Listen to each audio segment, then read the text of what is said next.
Përshëndetje dëgjues të dashur, tashmë do të vazhdojmë bisedën në studio me autorin Emanuel Bajra, i cili sot ka dhe promovimin e librit Tjetërsimi, mbretërimi i shkurtër në tokë i Gogolit të tretë. Mirë se erdhe. Është rëndësi, faleminderit për ftesën, Nora. Emanuel është një zhanër i ri për ne. Na trego si lindi ideja. Po, në fakt është ka bukur, janë disa vite në këthy mrapa, kështu tek viti 2001-2002, kur unë isha, si me thonë, të shkaravi që dhojmë, ide ndryshme, se sa për është, si me thonë, dashni me zhanrin e fantashkencës. I kisha gati 4-5 vjetë në Angli, Londra isha student, do isha gjithmonë me gjithë një moment mu shkap për studimeve, mu shkap për presioneve ditës, isha edhe një vend pune, kështu që si me thonë, i mbajsha dy pozicione, isha edhe student, edhe punanën tjetër, nuk e lejsha letërsinë e kom pas gjithmonë pasion, që nga fëmijëria, që nga koha adoleshencës. Edhe ky zhanër për mu ka qenë, si me thonë, risi e madhe, për shkak se mendojsha, kur lexoisha, mas pare kom lexuar Larry Niven, është një ndër fantashkencë shkrimtarët më zë sot, mbretëron gati në 50-60 vite zhanrin, edhe më është dok shumë interesante se qysh imagjinata reflekton në një letërsi moderne, qysh shtin me mendu, me inspiron, në anën tjetër, qysh me shkrut pa mendushmen, për shembull, për shkak se letërsia i ka disa rregulla që të limiton, që të kufizon. Edhe me kalimin e kohës fillova me zhvillu në këtë farë konceptin e origjines, kuptumit më mirë të origjinës njerëzimit. Hasa në letërsi të ndryshme, për shembull është një farë teorie AAT quhet, ose Ancient Alien Theory, teoria e jashtëtokësorëve të antik. Edhe ishte domethënë unë njofta me një letërsi, me një anë tjetër letërsisë moderne ose postmoderne, e një letërsisë që nuk e kisha lexuar në gjuhën shqipe. Edhe fillova me spekulu vetë me imagjinatën time. Ideja se qysh njerëzit janë qëndrueshëm, nasa kishim dalë për luftës në atë kohë. Kosova ishte duke i rindërtu për distancën e përjetoja krejt tjetër qysh. Kështu që ka qenë kombinimi eksperiencave personale, i njohurive të reja që isha tu i fitu si student, po dhe njohurive të reja që isha tu i fitu si apasionant i madh i letërsisë. Edhe ky zhanër flajti shumë, edhe ma dha, me të thënë drejtën, Norma dha një mundësi që mu hap shumë edhe mu shprej ashtu siç e ndjej. Edhe natyrisht ajo ndihmohet me anë të leximit të zhanrit më thellësisht, ose të lexu shkrimtarë tjerë, të cilët janë gati të njëjtit zhanër ose janë të fantashkencës, po aspekti spekulativ, ndërsa ky është pakës më i përgjithshëm, tjetërsimi është pakës më i përgjithshëm. Në këtë libër ka shumë elemente të frikës dhe të tjetërsimit. Çfarë keni dashur? Shumë pyetje me vend, për shkak se në fakt nëse i marrim dy termet, alienation që është në anglisht edhe tjetërsimi në shqip ka krijon një farë lloj konteksti krejt tjetër domethënies tjetërsimi, për shkak se tjetërsimin mundesh me përdor në gjuhën shqipe nëse je njeri i një identiteti, ti po tjetërsohesh, ose nëse je njeri i një personaliteti, se një karakteri të veçantë, ti tjetërson karakterin. Ajo asgjë nuk ka të bëjë me pikërisht me këtë koncept. Alienation në anglisht, nuk po them që përkthimi është fantastik, edhe është tamam i përshtatshëm për me ngjall atë farë kuriozitetin e lexuesit, por alienation në anglisht është më tepër, si themi, është metodë sistematike e proceseve politike dhe ekonomike që i lën njerëzit anash, si themi, i neglizhon, është një farë lloj i masës së diskriminimit e tjerë. Por në këtë kontekst, ideja është që ne si njerëz, si njerëzi, ose si njerëzim, jemi aq afër tjetërsimit nëse kemi ndonjë rrezik mbi natyror, fatkeqësitë natyrore, mund kemi fatkeqësi kozmike, mund kemi luftrat, natyrisht ato janë që thojnë man-made, janë bënë për njerëzve, po prapse tjetërsimi në çfarëdo lloj forme që vjen është shumë afër, domethënë si njerëzim jemi shumë afër vdekjes totale, ose për shembull kemi ndryshimet klimatike sot, që janë duke e përshpejtu rrezikun e një apokalipsi të klimës. Shumë njerëz me miliona, miliarda njerëz janë në rrezik të përmbytjeve, për vështrimeve ujore etj. Na I kemi këto edhe në kontinentin tonë. Pra është koncept shumë I përgjithësuar se sa vetëm tjetërsim në kontekstin individual ose shoqëror. Ndërsa në buk, në libër, unë si themi e elaboroj në atë formë që I kam dy karaktere të rëndësishme. Është Sara edhe është Ripsi. Ripsi është një si themi një farloj konglomerati I emrave shqiptar I përpilum në një emër Rips, që do zbudoj vellimin e dytë, kur ta kemi rastin ta botojmë. Këto dy karaktere dhe më thonë I japin kuptim edhe kur vjen deri të fund ndoshta te kapitulli 20-22 në ato dy kapitull mund lexuesi mund ta kuptoj se çka kom dosh të them. Ndoshta dikush tjetër thot po nuk është pikërisht ajo çka ka mendu autori, po kuptoj se ku ka shku. Ke përdorur edhe gegnishtën në shkrim. Absolut, po. Çfarë arsye? Po, për shkak se jam adhërues I dialektit tonë, dialektit organik tonë, sidomos ne në Kosovë, jo vetëm si shtet, po edhe si trev ku shqiptarët, pjesa më e madhe e shqiptarëve jeton mbi Tiranë, mbi Durrës, do të thonë ku folmja e shqipës jo standarde është e përditshmërisë.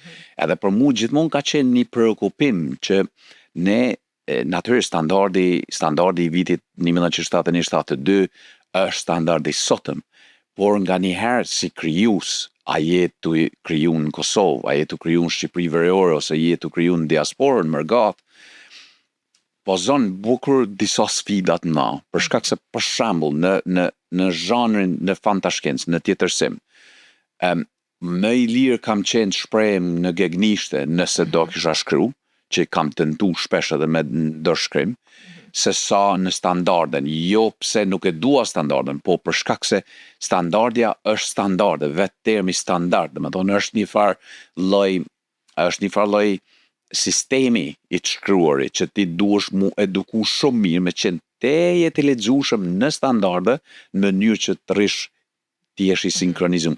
Përderisa gegnishtja ta jep një farë lloj, si themi, një farë lloj lirie më të madhe për shkak se e shpreh ndoshta mënyrën ashtu siç e ndjen. Por me përkthimin që kemi natyrisht përkthimin standard, unë mendoj që e kemi arrit një nivel, një stad që me të thënë të drejtën edhe jam habitur për të mirë, për shkak se përshtatshmëria, përshtatja e gjuhës prej anglisht në gjuhën shqipe standarde është gati perfekt. Po shpresoj që me kalimin e kohës, ndoshta nëse nuk është mandat ose detyrë ose ambicia imja të ndryshoj gjuhën ose të bëj diçka, po besoj që ne duhet shkojmë në drejtim të pasurimit të gjuhës tonë, të krijimit të hapësirës më të madhe për krijuesit të ri, për gjeneratat e ardhshme, që ta shprehin si mënyrën, për shembull, si shprehen në video, në mënyrën si shprehen në përditshmëri ose në vendin e punës ose me shoqëri ose me njerëzit rrethin e jashtëm, të jenë të lirë, të ndjehen që janë organik, janë autentik. Krijojmë një standard në gjitha aspektet. Standardi kombinuar ku zonat e ndryshme nuk ndjehen të diskriminuara. Për shembull, nëse intervistohesh në rrugë, mos të vije keq që ti e shpreh gjuhën që ti e din, gjuhën që ti e kupton. E në shkrim është shumë ma komplekse për shkak se me të vërtetë nga njerë kur lexon në gegnisht është pakës ma vështirë kapshme, përderisa standarde për shkak të sistemit edukimit që kemi, është më lehtë e lexueshme. Kështu që po besoj që është terren I tjerëve, nuk është terren I jemi, po si krijues, si autor, unë me kalimin e kohës jam pjek, po do të pjekem edhe do të besoj se në kontributet e ardhshme, në krijimtarinë e ardhshme që do të involvohem, që do të përfshihem, do të shkruaj në gjuhën tonë organike. Kam dëshirë të botoj në gjuhën gegnishte që të jetë edhe më e kuptueshme, po njerëzit ta ndjejnë veten të lirë. Ideja është që ti si autor ke përgjegjësi të madhe që mi inspiru njerëzit, mi motivu njerëzit. Tash më e kuptuam që në planet e juaja është edhe vëllimi I dytë, edhe po ashtu e keni në plan të shkruani ende. Na tregon për këtë libër, cilat janë pritshmëritë tuaja? Ide është shumë, tashti nëse je real me vetveten, je I vërtet, je si themi autentik, natyrisht ke dëshirë që njerëzit ta lexojnë, njerëzit t'japin opinione, t'japin mendimet e tyre. Edhe në anën tjetër, për mua është një aspekt shumë i rëndësishëm tjetër që ndoshta është pakës më i rrallë për autor tjerë, për shkak se nuk dua të jem vetëm, si themi, prodhues i një maset konsumatorësh që do ta lexojnë librin. Jo, është ma tepër të krijohet një komunitet i të rive ose i njerëzve që janë pasionant mas zhanrit, edhe ta zhvillojmë këtë zhanër. Pritshmëritë e mia janë që me anë të këtij libri ta thejmë atë farë tabun e vjetër që letërsia shqipe është me të vërtetë duhet mbetet unike në sensin që nuk lejon inovacion, nuk lejon krijimtari të re. Përkundrazi, letërsia shqipe ka potencial. Pa marrë parasysh që i kemi disa kufizime në shprehje, i kemi disa kufizime në fjalë të reja, në fjali të reja, në mënyrën se si i konstruktojmë fjalit në anë gjuhës standarde, po ta krijojmë një zhanër jashtë hemisferës akademike, siç jemi mësuar për sa vite me gjuhën tonë, me letërsinë tonë, me zhanrin si themi një drejtimsh që kemi, ose jemi tek romantikja ose te poezia, ta hapim letërsinë tonë që zhanret, natyrisht që është një influencë huaj kjo, për shkak se fantashkenca është anglo-amerikane, në fakt është përpara se anglo-amerikane është edhe në antikitetin e lindjes mesme, në civilizimet kineze e tjerë, por tek ne të krijohet një farë mendësie e re ku zhanret si fantashkenca, teknoletërsia e tjerë t'janë të mundshme, t'janë qasshme, por në anën tjetër është më rëndësi që ta kuptojmë se letërsia ka impakt shumë në shoqëri, ka impakt në politikë bërje, ka impakt në ekonomi bërje, ka impakt në mënyrën se si formësohet vetdia shoqërore. Fantashkenca ka ndihmuar shumë Amerikën edhe Anglinë në avancime teknologjike, për shkak se shumë shkencëtar, kur kanë lexuar një libër fantashkencës, janë shkuar në laboratoret e tyre, i kanë testuar idetë autorit, për shembull H.G. Wells, Huxley, që kanë qenë pionerë të teknoshkencës, por në anën tjetër janë edhe pionerë të internetit, të kompjuterit. Kur H.G. Wells ka folur për kompjuter, në atë kohë kompjuteri nuk ka ekzistuar. Edhe, domethënë, është një farë lloj për mua pritshmëritë janë të motivoj, të inspiroj, edhe të jemi më guximtar, të krijojmë diçka të re, inovacion, kemi krijimtari dinamike në letërsinë tonë. Pse jo, mos i marrim shembull edhe modelin më të mirë që e përmende. Na tregon për fund për ditën e sotme, për promovimin e librit, si e ke planifikuar dhe a do të jetë promovimi vetëm në Prishtinë apo edhe në vende tjera? Për sot botuesi Dugagjini, shtëpia botuese Dugagjini e ka, domethënë, është sponsorizues, organizues edhe aranxhues i gjithë promovimit, do të jemi në sheshin Nën Terezat tek libreria Dugagjini, do fillojnë në ora 6:30 në mbrëmje, do të kemi njerëz mysafirë të ndryshëm të sfondeve, backgroundeve të ndryshme. Do të kemi një panel ku unë do të jem, si themi, targeti kryesor i pyetjeve përgjigjeve. Jam shumë i hapur edhe si person, kështu flas pa kurfar, kështu pa kurfar agjende, pa kurfar interesi tjetër, nëse njerëzit shprehin një interesim, kisha pas dëshirë njerëzit natyrisht se janë në dizavantazh momentalisht lexuesi për shkak se libri akoma nuk ka dalë, do dali pas promovimit, por ideja është që ta kemi një intro, një hyrje me këtë libër, që njerëzit fillojnë ta marrin pakës më seriozisht këtë punën e, siç e thash më herë, se nuk po du ta përsëris veten shpesh shumë, po ta marrin më seriozisht këtë sfidën e letërsisë mbyllur, letërsisë kufizuar, letërsisë akademike, edhe të fillojmë të mendojmë për një letërsi ndryshe. Pra, ideja është që promovimi të bëhet në ora 6:30 vetëm në Prishtinë për këtë vit.